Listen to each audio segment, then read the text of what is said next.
Now, the Qur'an only sect, a sect that exists within the UK also, I challenged them multiple times and I challenge them again.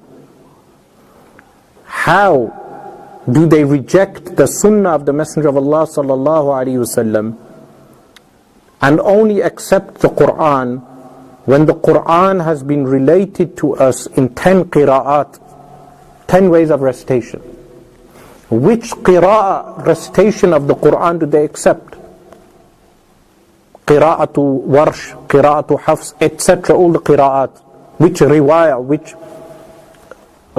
which narration of the qira'at do they accept?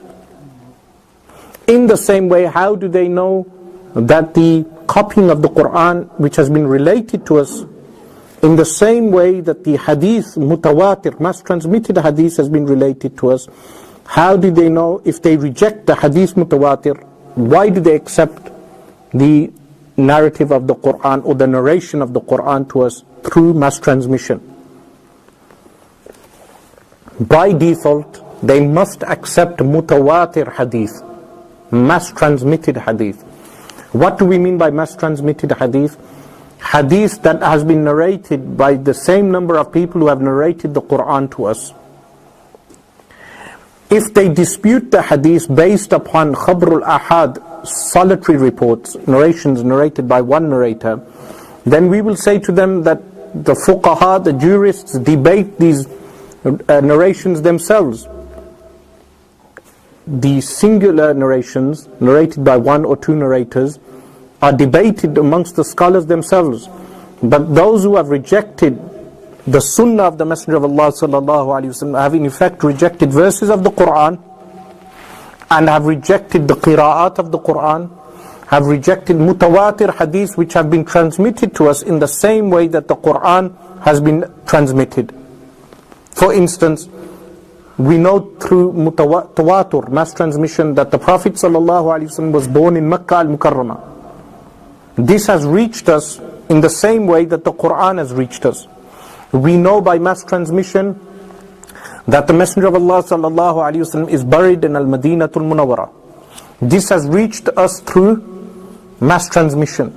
Like this, we know multiple things through mass transmission. Those hadith are termed as being mutawatir, mass transmitted. As for rejection of khabrul ahad, singular narrations, then these things are debatable amongst the scholars.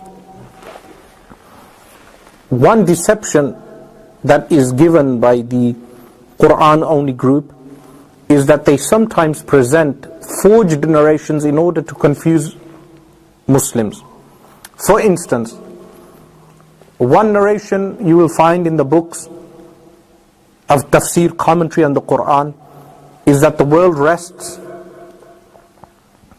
on the back of a bull, and when the bull moves its head, this causes an earthquake on the earth. Yes, scholars do mention this narration in their works. Does this mean the narration is authentic? The answer is no. This is an Israelite report. But the scholars of Islam were known to copy from Israelite books for citation purposes. They would cite different narrations from the Israelites. This does not mean all scholars accepted those reports. But in order to confuse people, the Qur'an only sect sometimes cite these reports. Or they will quote from authentic Islamic sources. For instance, where the stoning of an adulterer is mentioned, one of the companions states that he witnessed stoning amongst monkeys in his days of Jahiliyyah, in the period of ignorance, in Yemen. He witnessed a monkey that had committed adultery and all the other monkeys stoned him. They say, how can you believe such ridiculous reports? Well, how would we respond to this? We would respond that the companion is relating an incident that has taken place. He is not narrating a legal ruling. So like this, the scholars have placed a method of analyzing reports which is known as ulum al-hadith, the science of hadith transmission. Because of an ignorance of hadith transmission, people are liable to accept Orientalist or Qur'an only arguments, because they have lack of knowledge of the science of hadith. This is why it is important for Muslims to at least read one book on the science of hadith. In English there are many books available, but to read a book on the importance of the science of hadith and the history of the science of hadith.